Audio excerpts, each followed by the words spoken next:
Bueno, buenas tardes y bienvenidas. Buenas tardes para las personas que nos ven en directo y buenos días o buenas noches para aquellas personas que nos verán después en diferido.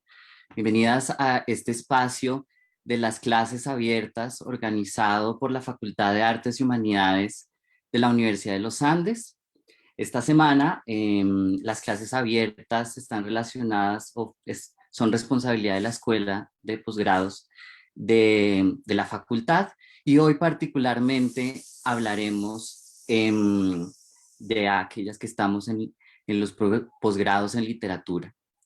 Nuestra conversación del día de hoy girará en torno a sostener la mirada, apuntes para una ética de la discapacidad, un libro que fue escrito por una egresada del doctorado en literatura de la Universidad de los Andes. Ella es Karina Marín, ella es ecuatoriana, es docente, crítica literaria, investigadora académica y también activista. Su tesis doctoral, titulada Cuerpos exhumados, desfiguraciones de la nación en la literatura ecuatoriana, ganó el premio de la revista iberoamericana a la mejor tesis doctoral del año 2018. El libro del que hablaremos el día de hoy, me imagino que lo pueden ver, este libro fue publicado por la editorial ecuatoriana Festina Lente el año pasado, el 2020, y hoy, a propósito de estas clases abiertas, haremos una presentación, digamos, una conversación que girará alrededor de él a tres manos, no solo las de Karina, la voz de Karina, sino también me acompañan las voces de Luisa Barcos, estudiante actual del doctorado en literatura, y las voces de Isabel Rubio y yo, estudiantes de la maestría en literatura. Entonces, bienvenidas a todas las personas, bienvenida Karina, Isabel y Luisa. Gracias, muchas gracias. Gracias a las tres. Yo me voy a colar entonces un ratito para hacer un agradecimiento y decir que además este libro tiene mucha suerte porque está siempre acompañado como por gente súper potente y por muchos afectos, así que ya de por sí tener la oportunidad de charlar en un espacio de la Universidad de los Andes, que es para mí uno de los espacios vitales de mi vida, pues ya es algo muy bueno y más aún poder charlar con ustedes y tener esa suerte, ¿no? Como de volver y de continuar diálogos que hemos tenido ya antes. Muchas gracias. Muy bien, Karina. Pues gracias a ti por acompañarnos, aceptar la invitación y me gustaría que empezáramos esta conversación con una pregunta general acerca del libro, que mencionas una frase, una oración allí dentro del ensayo, de los ensayos, y es que este libro no es una mirada sobre la discapacidad, sino una mirada desde la discapacidad. Me gustaría que empezáramos por ahí aclarando esa diferencia entre mirar sobre la discapacidad y la mirada desde la discapacidad. Gracias, me das una buena oportunidad porque una de las discusiones con los editores había sido precisamente la utilización de la palabra discapacidad en la portada del libro, porque sabíamos que iba a implicar muchas lecturas de primera mano, de solo portada, con muchas interpretaciones posibles, ¿no?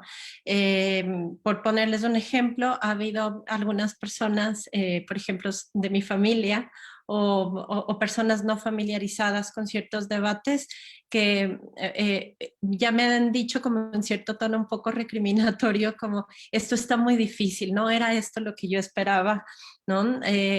Porque claro, el concepto de discapacidad siempre mueve muchísimas emociones encontradas, ¿no? Dependiendo además de la experiencia que las personas hayan tenido con eso que entendemos como discapacidad. La idea especialmente, yo no voy a decir que este libro no hable sobre discapacidad, porque el libro habla sobre discapacidad y porque las reflexiones mías en torno a la discapacidad empezaron tomando en cuenta la discapacidad como, podríamos decir, como un objeto de estudio, ¿no? Por más frío que suene, ¿no? Y científico que suene, pero podríamos decirlo así. Pero con el tiempo, familiarizándome cada vez más con lo que ahora se conoce como los estudios críticos de la discapacidad, me fui también involucrando en modos de pensar, ¿no? Desde la teoría de la discapacidad, o desde lo que Tobin Sievers llamó la teoría de la discapacidad, para comprender no la discapacidad en sí misma, sino cómo hemos construido la idea de normalidad, ¿no? Eso es algo que, por ejemplo, ahora en Latinoamérica, que es el espacio en el que nos movemos nosotras, están trabajando de manera muy constante desde el 17 Instituto de Estudios Críticos, por ejemplo, y lo estamos haciendo también quienes estamos involucradas o formamos parte del grupo de trabajo de CLACSO, que es el grupo de trabajo de estudios críticos en discapacidad, ¿no? Hay muchos devenires de estos estudios, pero el que a mí más me interesa es aquel que tiene que ver con reflexiones teóricas en donde la discapacidad sirva más bien no como, no sea este objeto crítico, ¿no es cierto? No, este objeto de estudio, perdón, sino más bien un modo de crítica, una crítica a las maneras en las que hemos construido durante siglos esa normalidad, ¿no?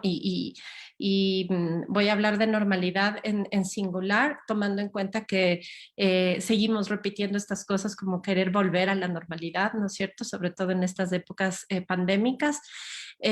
Precisamente de eso se trata, ¿no? Por eso había yo puntualizado que más que un libro sobre discapacidad, es un libro que toma la discapacidad como una herramienta crítica, ¿no? Como un pretexto para poner en crisis la normalidad. Uh-huh.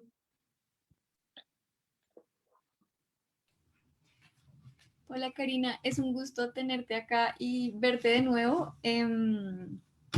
Pues Javier, Luisa y yo somos fans de tu libro. Se lo hemos recomendado a muchas personas y yo creo que una de las como de las potencias del libro es que como a pesar de que si bien puede ser difícil o complejo hablar de estos temas sobre la discapacidad en términos críticos y teóricos, tienes un estilo muy potente y muy poético y muy literario que también como que nos, como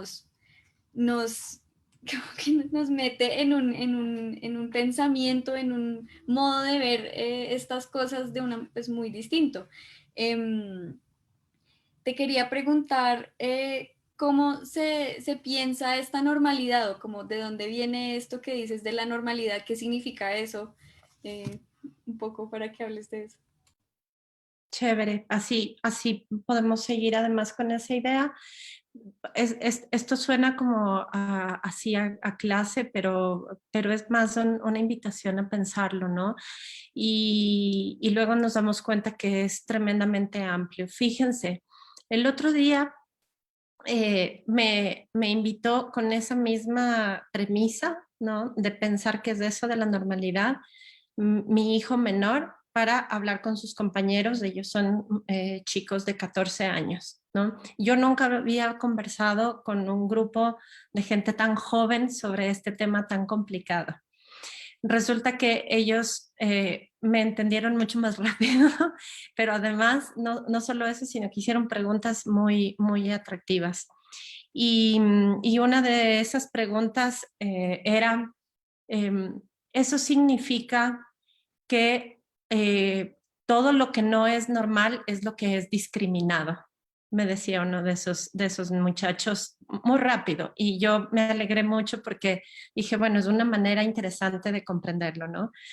Um, creo que no es mucho misterio comprender, ¿no?, que a partir de la ilustración, con el advenimiento de la ciencia médica, sobre todo cada vez más durante el siglo XIX, y con algunas prácticas de, terapéuticas, sobre todo de rehabilitación, ¿no?, los cuerpos estaban siendo sujetos de un tipo de mirada que cada vez fue modelando más eso que entendemos hoy por cuerpo, ¿no? O sea, el devenir del concepto cuerpo es un concepto de la modernidad, ¿no? Pero es de esta modernidad post-ilustración sobre todo, porque si nos podemos hablar de cuándo empezó la modernidad, pues vamos aquí a trasnochar.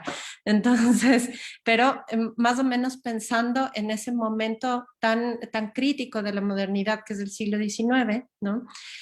Ahí, claro, surgen muchos debates y muchas formas de conocimiento, por ejemplo, el médico, pero también, por ejemplo, la estadística, ¿no? Ahí está uno de los teóricos más interesantes que hay en los temas de discapacidad, compilador, además de uno de los libros más importantes al respecto, que es Leonard Davis, que él dice... Él tiene estos textos que hablan precisamente sobre en qué momento creamos el concepto de normalidad. Y la estadística juega un rol muy importante para entender esa normalidad, ¿no? El momento en el que se dice, ¿cuál es el tipo de ser humano normal que necesitamos para producir? ¿Mm? Claro, entonces ahorita supongo que muchas de nosotras escuchamos el término producir o hablamos de producción, ¿no es cierto? En términos laborales, en términos de producir capital, de la producción del capital, y vamos a hablar de capitalismo, ¿no? Pero yo sí quiero dejar aquí claro que también la teoría marxista, ¿no?, está pensando en un cuerpo que produce, ¿no? Está pensando en un cuerpo ideal. También a la teoría marxista le incomodan ciertos cuerpos, ¿no? Entonces no es tan fácil como echarle la culpa solamente a un lado de esta historia, ¿no? Si es que pudiéramos decir que la historia tiene un solo lado, ¿no? Ahora, o dos, que es peor. Ahora, claro, con el pasar del tiempo, si ustedes se ponen a pensar, esto da lugar a entender las maneras en las que se ha ido determinando ese supuesto cuerpo ideal, ¿no?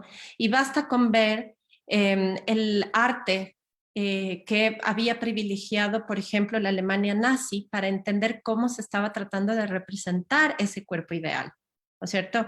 Un hombre heteronormado, absolutamente funcional, ¿no? Ario, por supuesto. Entonces, luego, si todas nosotras nos vemos ahorita en la cara, pues vamos a decir, levante la mano quién es aquí normal, ¿no? Y pues todas quedamos postergadas, ¿no? Así que precisamente por ahí es que se empieza a entender, o al menos yo empecé a entender esta manera en la que tenemos todo el tiempo de construir, primero una idea de cuerpo, como si se pudiera hablar siempre del cuerpo en singular, ¿no?, que ya eso es complicado, que es una idea utópica del cuerpo, que además es una idea sobre la que se han afianzado muchos de los proyectos nacionales en Latinoamérica, ¿no? El nacionalismo latinoamericano tiene buena parte de esa fijación por vislumbrar un cuerpo ideal, y en ese sentido el mestizaje también podría ser entendido como un proyecto de construcción utópica de ese cuerpo único y normal, ¿no?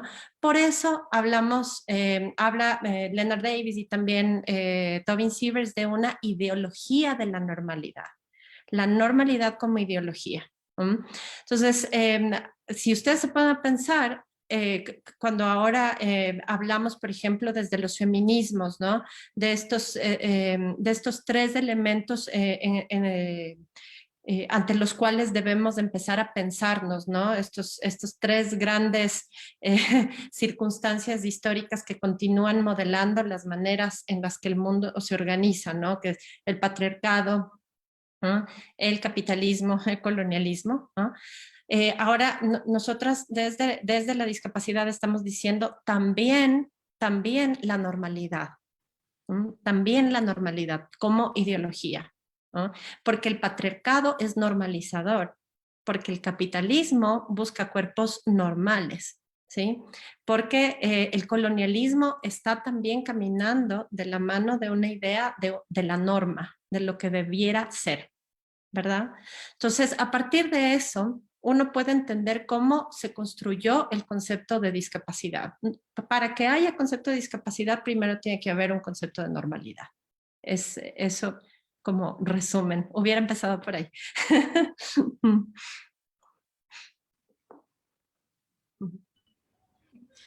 Bueno, hola Karina, es un placer volver a conversar contigo desde este espacio. Como te dije la primera vez que te escribí, que tenía muchas dudas sobre tu texto, y es porque que realmente es un texto muy, pero muy visceral y muy conmovedor, en la medida que todo el tiempo nos está interpelando, pero en esta interpelación también nos cuestiona sobre nuestros modos y nuestras maneras de mirar, es decir, de cómo esta matriz capacitista está hablando a través de nosotros. Y la propuesta es muy interesante en la medida que nos invita a desarmarnos, a realmente sostener la mirada y obligarnos a mirar, pero con una lógica y comprensión del otro cuerpo que tenemos al frente, con ese reconocimiento, pero también esa convivencia y comunidad que se forman con los cuerpos. Bueno, en esta medida y partiendo también de lo último que tú mencionas, yo te quisiera preguntar, digamos, de qué manera la discapacidad o tu propuesta nos podría ayudarnos a prescindir justamente de estos modelos que han sido construidos y fijados a la luz de los proyectos nacionales en América Latina. Gracias. Bueno, ¿qué más quisiera uno que una propuesta así pudiera funcionar bien, ¿no?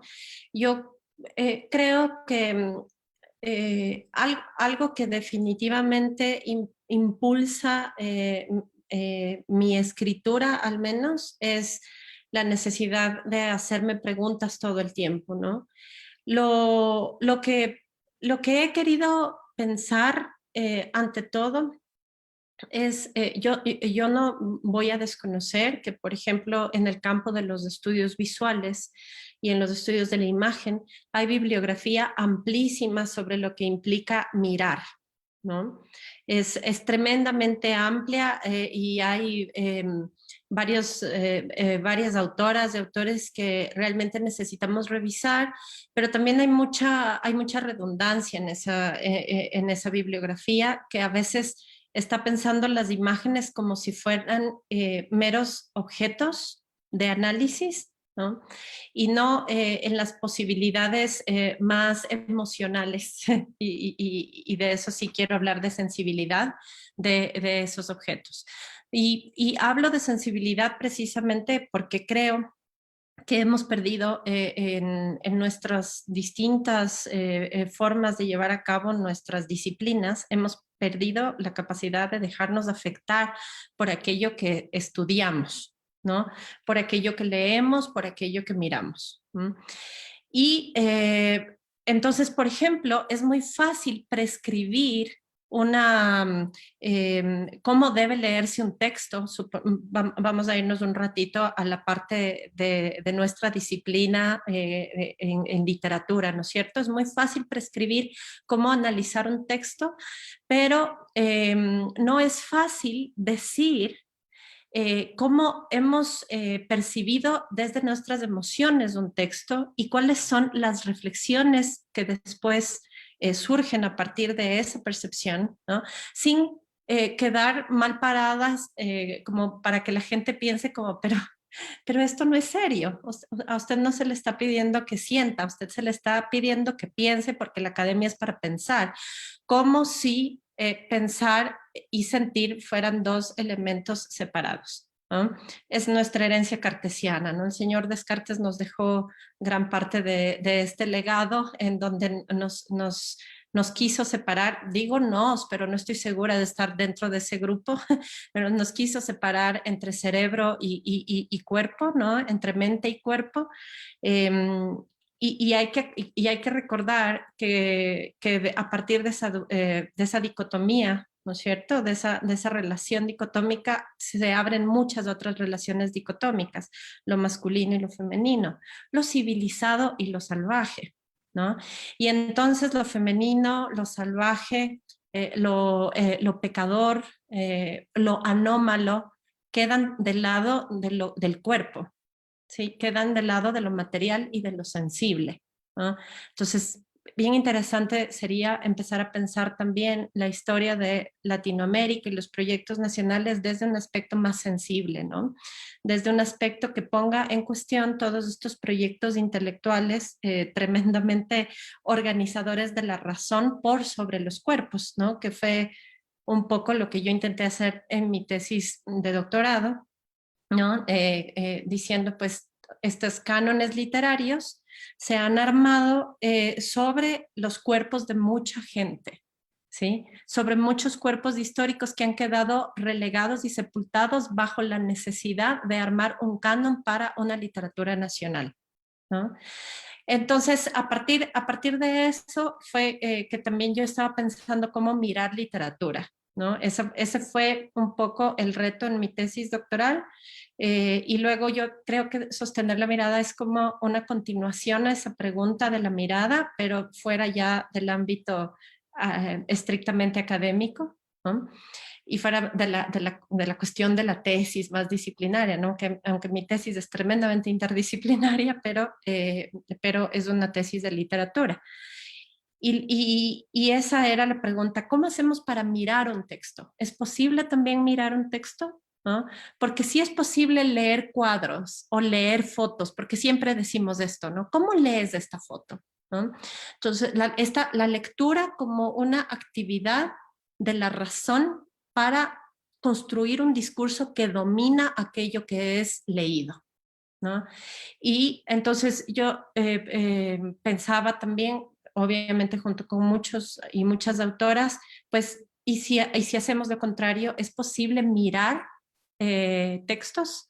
¿Qué pasa cuando se nos describe un personaje físicamente? ¿Qué está pasando en ese momento? ¿Qué siento? ¿Cómo lo imagino? ¿Qué pasa en el momento de la imaginación? ¿No? Imaginar el personaje es solamente crear algo en mi cabeza que luego va a desaparecer, ¿no? O es un proceso de materialización en mi propio cuerpo de ese personaje que luego puede traerme muchas sensaciones, ¿no? No sé si me estoy yendo por las ramas, pero es parte de este proceso, ¿no? Eh, y, y ahí siempre recuerdo yo lo que dice el historiador del arte francés Georges Duby Huberman, al que yo cito mucho en mi tesis y procuro no citar tanto en el libro, pero parece que igual se me va, porque uno agarra pasiones, pero él dice, ¿no? Es un error pensar, ¿no? Que la imaginación es una suerte de desrealización, ¿no? O sea, de un proceso hacia lo no real, ¿no? La imagen es tan real y contundente como la realidad. La imagen es la realidad, ¿no?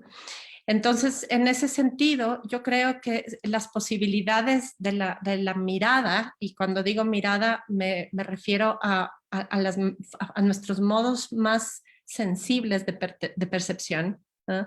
Creo que es muy posible que esos modos de percepción nos permitan otro tipo de acercamiento al mundo en general, ¿no? Para que empecemos a reflexionar de otros modos, ¿no? Incluso, por ejemplo, de esos proyectos nacionales, ¿no? Y brevemente, porque ya sé que me alargué, ya saben, ustedes ya me conocen y ya saben que yo me endulzo, les voy a contar una experiencia como más clara al respecto, ¿sí? Yo hace y creo que les había comentado a ustedes de esto porque creo que hemos hablado mucho, pero yo hace unos años propuse aquí en Ecuador una investigación sobre representaciones de la discapacidad, y yo lo había puesto como en la región andina, pero luego lo acoté a Ecuador porque iba a ser más difícil. Y la idea era eso, era lanzarme archivos históricos de todo tipo, a museos, etcétera, a buscar imágenes. Y cuando digo imágenes, lo estoy diciendo en sentido muy amplio, porque también estaba hablando de documentos, de textos. Eh, Imágenes que me pudieran dar cuenta de una historia de la discapacidad, ¿sí? Pero pronto me di cuenta que eso iba a ser un modo, si yo me podría hacer eso, iba a ser una manera de incluir la discapacidad en el discurso nacional. Ok, vamos a hacer una historia de la discapacidad en Ecuador. Entonces, si todos esos documentos hasta ahora han estado escondidos, ¿no? Yo estaba pretendiendo recuperarlos para meterlos en esa historia, ¿no? Y enseguida me di cuenta que lo que hace la discapacidad como herramienta crítica es negarse a formar parte de esa historia y ponerla en crisis, ¿no? Entonces ahí fue que dije, no, esto no va a funcionar así, ¿no? Entonces hay más bien que empezar a ver cómo los documentos, los archivos, las imágenes, los objetos museísticos, etcétera, ponen en crisis incluso el relato museístico, ¿no es cierto? El mismo guión del museo, ¿cómo lo pone en crisis? ¿Cómo pone en crisis esa camisa de fuerza que está colgada ahí? Que me pasó en el Museo de Medicina en Quito, por ejemplo, ¿no?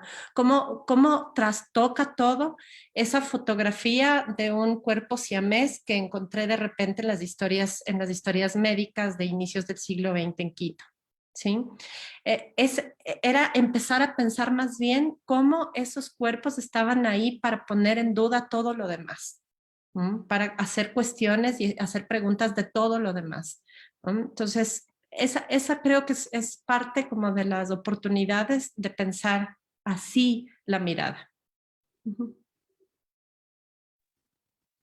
Muy bien. En línea con lo que venías diciendo sobre estas formas de mirar, que podríamos llamar otras, pero que en realidad no es que sean como condenadas a una otra edad esencial.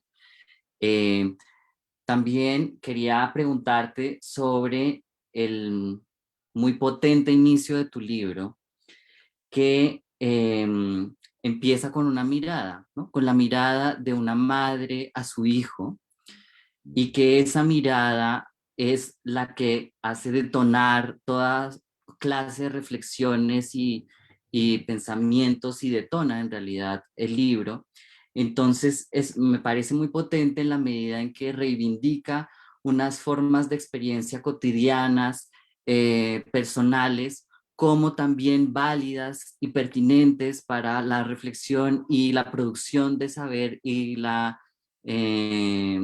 y la crisis de todos esos discursos. Entonces me gustaría que hablaras de eso. Gracias, me hiciste recordar que en la primera versión que hice para el libro, ese no era el inicio del libro y tenía más bien un prólogo bastante serio y bastante formal, ¿no? Y fueron mis editores los que dijeron, no, esta no eres tú, ¿no? O sea, parece que te estabas tomando demasiado en serio. Y sí, yo ahí tuve que reconocer que yo no sirvo para tomarme en serio a mí misma y, me senté de nuevo a revisar cómo había sido todo este proceso y entonces me di cuenta que no debía olvidar dónde empezó. Y empezó entonces, claro, en la relación con mi hijo, ¿no? En la relación cotidiana con mi hijo, y justo hoy en la mañana que estaba yo sentada en el piso frente a él, estábamos los dos sentados en el piso frente a frente, haciéndonos muecas, porque es la manera en la que a veces tenemos para gastar el tiempo. Yo pensaba cómo no dejo todos los días de sorprenderme sobre cómo él tiene maneras de provocarme distintos modos de mirar, ¿no? Y muchas reflexiones desde la mirada. Y sí, entonces escribí recordando cómo mi mirada había cambiado durante todo este tiempo, mi mirada hacia él, ¿no? Como digo yo en el libro, primero como desde la tragedia, desde esta especie como de aceptación cristiana del castigo, ¿no? Que todo este discurso muy fuerte que hay en torno a la discapacidad. Y después, entonces, tuve que llegar a un lugar de reflexión sobre ese tipo de mirada y darme cuenta de que era desde ahí, desde donde tenía que partir esa escritura, ¿no? La escritura no podía no tenerlo, ¿no? Y en eso creo que comparto las reflexiones con muchas de mis compañeras y de escritoras a las que admiro mucho en toda Latinoamérica, ¿no? Que han estado utilizando mucho el registro de la primera persona, también el registro autobiográfico, que de alguna manera procura también encarnar la escritura, ¿no? Pero también es una manera de empezar a restarle esa solemnidad a veces tan superficial a la reflexión teórica y a la reflexión académica en general, ¿no? Yo no concibo a veces, he tenido que escribir un par de veces textos en torno a discapacidad como para estas revistas indexadas. No sé si decir esto en este contexto tan académico sirva, pero bueno, lo voy a decir igual. Y siento que no soy yo la que los escribe y siento que miento. Aunque la investigación sea muy juiciosa y la bibliografía, etcétera, yo siento que miento. Y creo que es necesario que cada vez empecemos no sé, a ser un poco más impuras de estas escrituras académicas para que el intercambio sea más real y para que realmente sean un camino de construcción de sentidos, ¿no? Para que realmente nos digan cosas, porque ya no nos está diciendo mucho la escritura académica solita, muy disciplinada, es que no nos está diciendo mucho y tenemos que ser francas al respecto y es un debate que necesitamos tener y por eso pienso que es muy necesario que empecemos a pensar qué es lo que nos mueve también a escribir y a producir pensamiento, ¿no? Y desde dónde, y a involucrarnos en primera persona desde ese pensamiento. Hay un crítico literario ecuatoriano muy chistoso que creo que está sufriendo mucho hoy en su vida, no vale la pena decir nombres, pero él ha criticado todas estas formas de escritura y él dice que hay una especie de obsesión por la literatura del selfie, ¿no? Pues bueno, esto no es sacarse la foto, ¿no? Esto es poner vida y respiración en cada palabra y hacer además que da cuenta también de todas las personas con las que reflexionamos y pensamos todo el tiempo, ¿no? Porque esto no pasa solito en frente al computador, sino pasa porque estamos todo el tiempo pensando juntas, como estamos haciendo hoy. Uh-huh.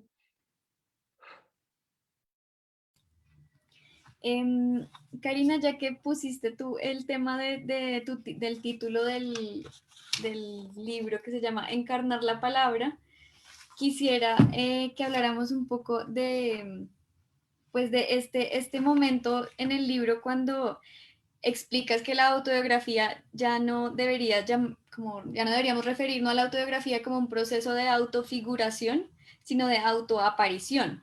Y como los cuerpos disidentes deben aparecer por esa potencia para desestabilizar el orden de los que crea o que creemos que crea el resto de los cuerpos normales.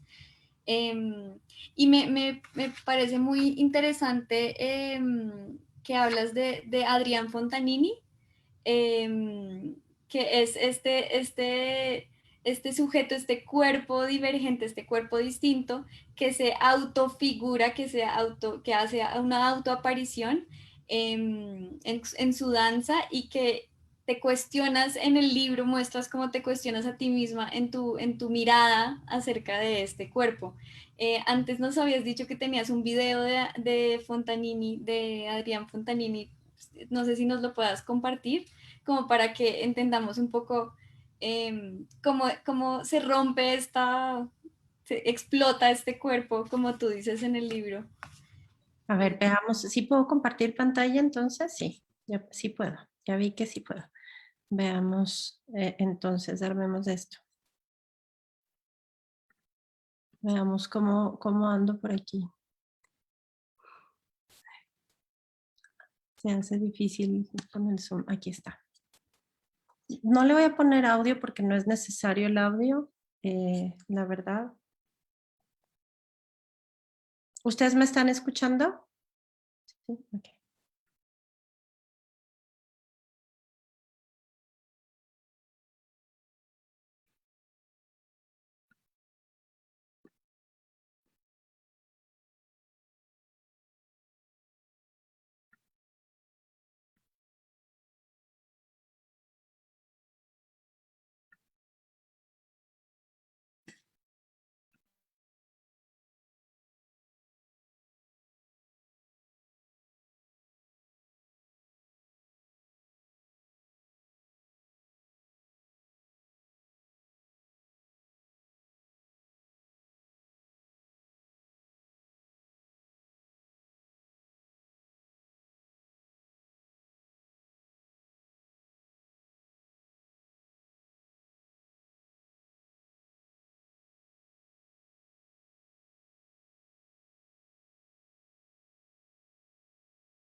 Bueno, les cuento un poco cómo fue este descubrimiento.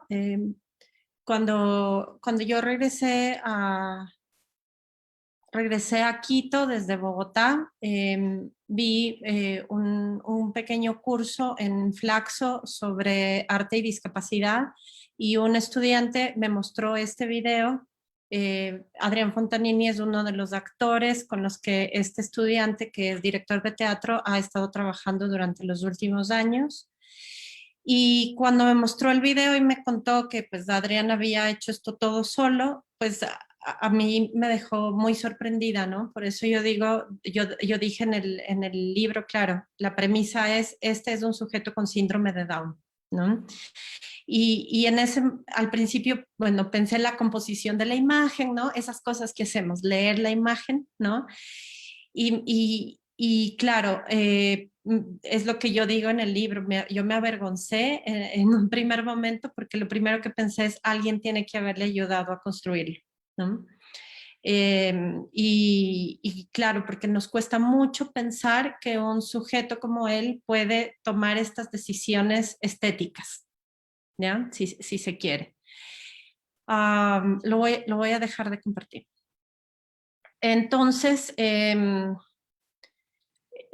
claro, fue como una conmoción al principio y fue por eso que decidí también incluir a Adrián luego en la exposición que hicimos Paulina León y yo justamente en el espacio arte actual de Flaxo, que se llamó Cuerpos que se miran, donde tuvimos el trabajo de 10 artistas de distintas partes del mundo, incluido un profesor de la Universidad de los Andes, que es Santiago Forero, que tiene un trabajo fotográfico al respecto al tema que es, para mí, es increíble. A mí me encanta Santiago Forero, ¿no?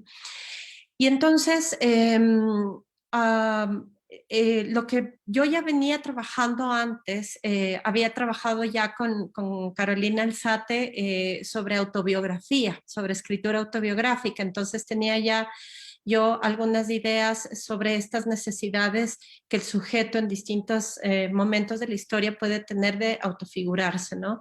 Y luego con Cándida Ferreira ya había también empezado a trabajar sobre la escritura de algunas mujeres afroecuatorianas, ¿no? Y ver esta necesidad de autofiguración, ¿no? Estaba muy en eso cuando Cándida también me motivó a pensar también en los cuerpos con discapacidad que estaban tratando de autofigurarse, ¿no? Y fue ahí que me encontré con un montón de artistas, sobre todo artistas plásticos. La primera fue Sunaura Taylor, luego Lisa Bufano, luego hay muchos, Alison Lapper, de la que hablo también en el libro, etcétera, etcétera.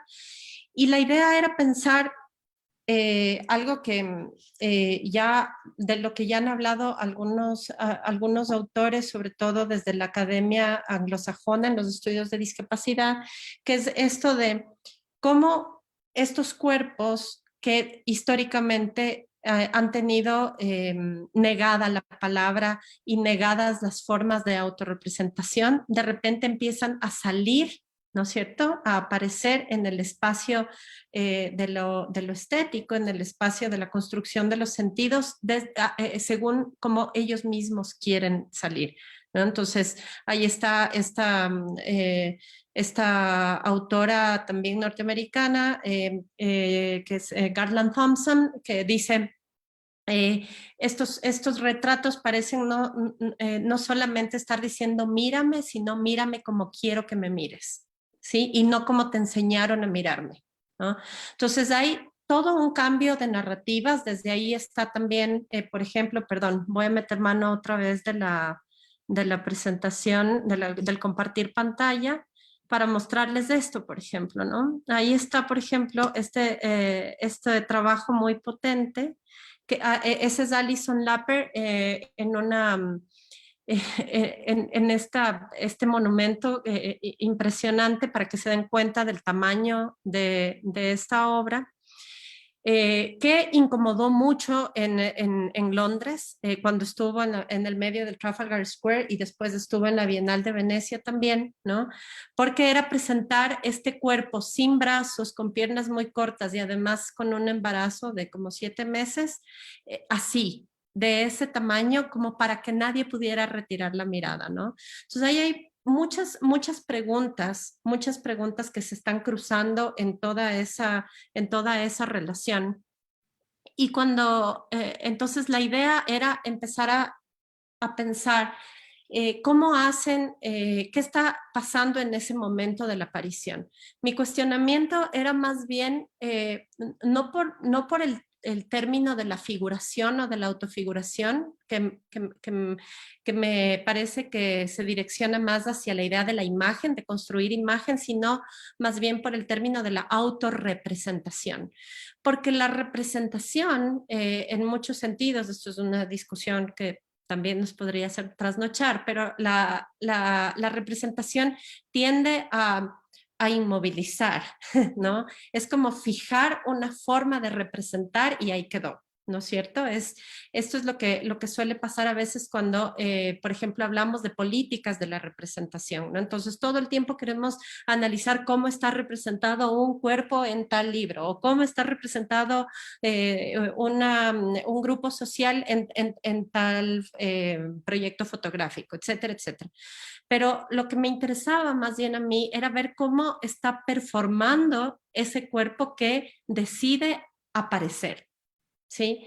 En ese momento de la aparición, que puede ser en una fotografía, que puede ser en un video, ¿qué es lo que está, cuáles son los sentidos, cuáles son las construcciones, los relatos que está construyendo ese cuerpo en ese momento?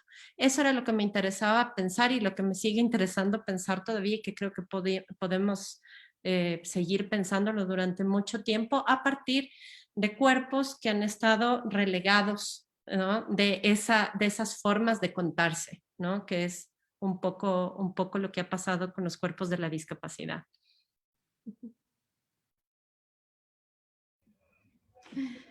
Gracias, Karina. Bueno, esta pregunta que tengo está muy relacionada con la situación actual de Colombia, y es que a mí me llamó poderosamente la atención justamente la última parte del libro que se titula Perder un ojo y que mencionaste al principio, digamos, porque esta imagen me hace pensar mucho en la nación fragmentada que al final de cuentas deviene en un cuerpo necrótico en la medida que, como tú bien mencionas, mutilar, discapacitar o marcar los cuerpos de jóvenes que protestan y que se niegan justamente también a aceptar esa represión del Estado, que se ha vuelto un lugar común prácticamente en muchos países de Latinoamérica y en los gobiernos para expulsarlos, también se convierte en un espectáculo público de terror. una escena muy, muy sangrienta con estas imágenes y como diría, digamos, una académica, Eliana Dieges, en una especie de necroteatro, perdón, donde está toda esta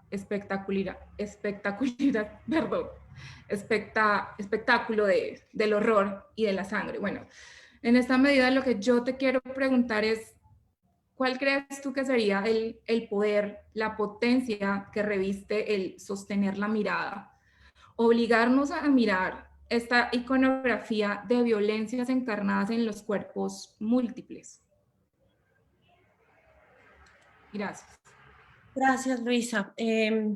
Yo creo que Didi Uberman ya lo ha respondido en ese libro que él tiene que se llama Imágenes pese a todo, que si no lo han revisado yo les recomiendo de sobremanera, porque ahí él está haciendo la reflexión a partir de ese debate tan amplio que se ha dado en torno a las representaciones del Holocausto, ¿no? Y él está diciendo además cuán importante es que imaginemos el infierno, ¿no? Y para imaginar hay que mirar, ¿sí? No se me ocurre a mí ahora ningún tipo de imagen más urgente que esa. No se me ocurre, la verdad, ningún tipo de imagen más urgente, no necesaria. Creo que las imágenes en general de la poesía son ahora muy necesarias, pero creo que las imágenes poéticas también deben surgir de ahí. Y creo que es urgente y necesario que miremos lo que está pasando en las calles y miremos la violencia de la que somos capaces como especie, ¿no? Para entender hasta dónde somos capaces de llegar. Si no, no vamos a poder tomar decisiones sobre absolutamente nada más, ¿no? No vamos a poder entender. Yo decía en esa última parte del libro que cuando yo volví sobre esa fotografía de este muchacho chileno que quedó mutilado de un ojo, cuando yo volví a buscarle en Facebook, a mí me apareció el típico mensaje de Facebook que te tapa la foto y que te dice, cuidado, si miras esto es bajo tu responsabilidad porque te puede afectar. A mí me parecía muy, muy curioso que Facebook te impida mirar eso que está tan lleno de realidad y sin embargo te deje mirar tanta tontería, ¿no? y por eso pienso que este es un momento en el que necesitamos quitar todos esos filtros, ¿no? Pero también es importante entender en qué medida estamos mirando de manera horizontal, desde nuestros afectos y de nuestra sensibilidad, no como puro voyerismo, ¿no? Eso, no como si estuviéramos mirando un montón de imágenes como objeto de estudio, ¿no? Para hacer un análisis frío académico, no cuadra, no cuadra, pero está pasando y por eso proponía yo una ética de la mirada, porque toda ética precede a una política, ¿no es cierto? Y para poder tomar decisiones políticas, ¿no? Como las que Colombia está tratando de tomar y va a tener que tomar pronto, es necesario mirar y es necesario dejarse afectar por eso que pasa en la calle y por ese pequeño momento en el que los cuerpos se resisten. Aquel o aquella que han sido mutilados o que han sido disparados de frente, se resistieron en ese momento porque se animaron a sostener la mirada y a mirar de frente. ¿No? Y esos cuerpos no pueden caer ahora en el abandono y en el terreno de lo inservible. Esos son los cuerpos que ahora nos enseñan cómo es resistirse y cómo es sublevarse.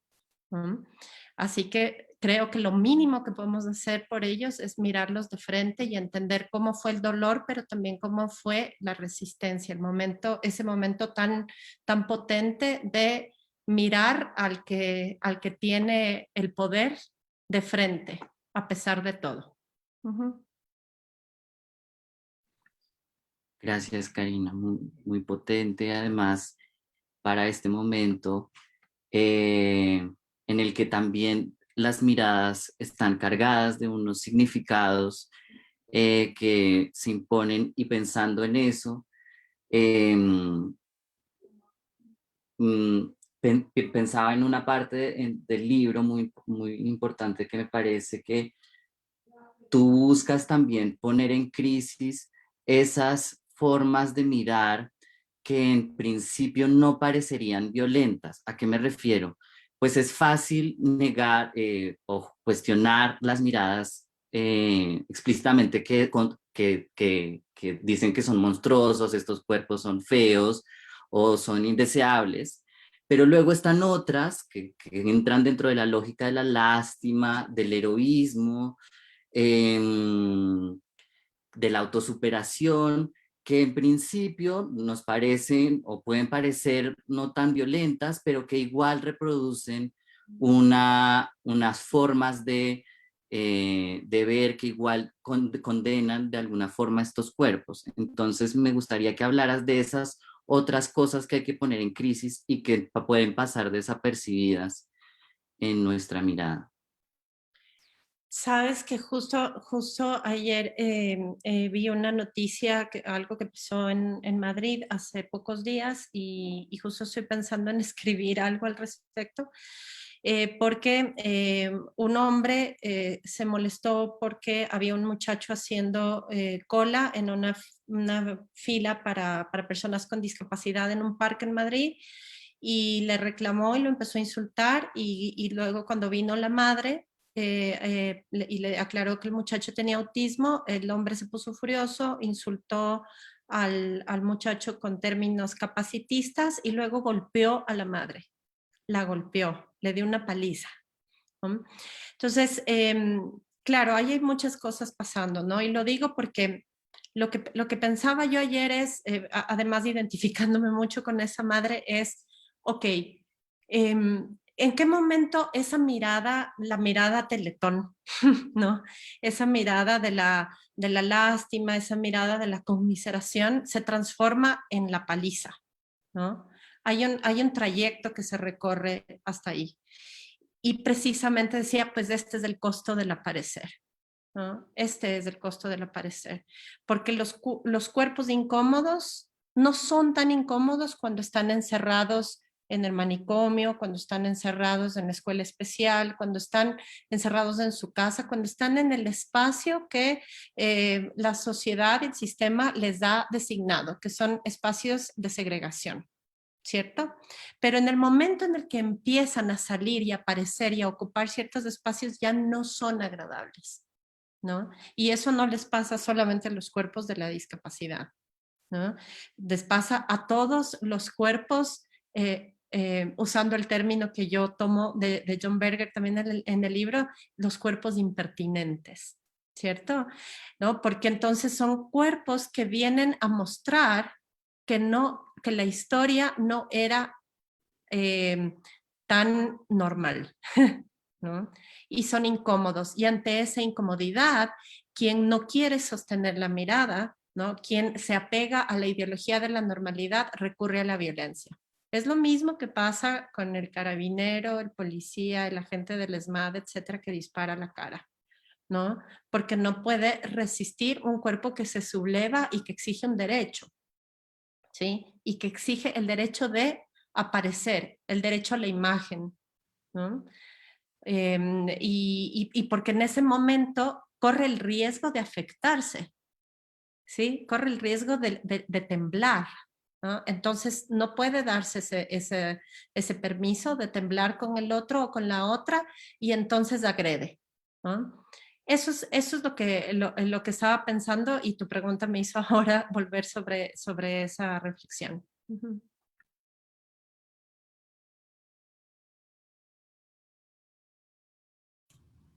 Hola Karina, en tu libro como que pues no nos estás haciendo una demostración de cómo se haría esa mirada como benévola o revolucionaria, no nos estás como dando un manual de instrucciones, sino que nos estás haciendo preguntas, y digamos que esa es como tu propuesta. Y hablas de la discapacidad como un acto para poder ver y para poder leer mejor o para poder leer sin prejuicios. ¿Cómo crees tú o cómo nos propones que discapacitemos nuestros modos de ver? ¿Cómo discapacitamos nuestra mirada? Sí, esa es las preguntas que están en el libro son preguntas que me hago yo también, ¿no? Y por eso hay esta idea de discapacitar la mirada, ¿no es cierto? Que sería más bien algo así como dejar de mirar desde la premisa de la normalidad, ¿no? Sí, o por ejemplo, como ya había dicho yo hace un rato, ¿no? Dejar de pensar que todo lo que miramos ya sabemos cómo mirarlo, ¿no? Ya sabemos qué espacios le vamos a dar, ¿no? Hacia dónde lo vamos a mandar y qué discursos le vamos a ajustar, ¿no? Sin darnos permiso a conocer vidas otras, cuerpos otros, realidades otras, ¿no? Sin darnos ese pequeño chance. ¿Cómo? Pues una de mis propuestas es precisamente, apunta precisamente al arte, ¿no? A las artes visuales y a la literatura como medios también para ayudarnos a sostener la mirada y pensar, ¿no? Y pensar desde esas imágenes y reflexionar desde esas imágenes, ¿no? Esta es una mirada que reflexiona. Esta es una mirada que se hace preguntas todo el tiempo, ¿no? Y es una mirada que sabe que tiene que cambiar de lugar. No es una mirada que está fija en un solo lugar. La mirada que mira desde un solo lugar es la mirada de la ideología, ¿no? Es la mirada del dogma, ¿sí? Para poder mirar, ¿no es cierto? De esta manera necesitamos siempre cambiar de lugar. Cuando cambiamos de lugar, sabemos que vamos a poder también mirar otra cosa, siempre distinta, ¿no? En esta dialéctica de las imágenes que desde Benjamin y Warburg propone Didi Uberman, ¿no? Entonces, por eso mismo hay mucho movimiento siempre en este mirar, ¿no? Hay mucho movimiento y hay una tendencia hacia los cuerpos de las otras, de los otros, ¿no? No es algo que se pueda hacer en soledad. Ujú. No sé si respondí.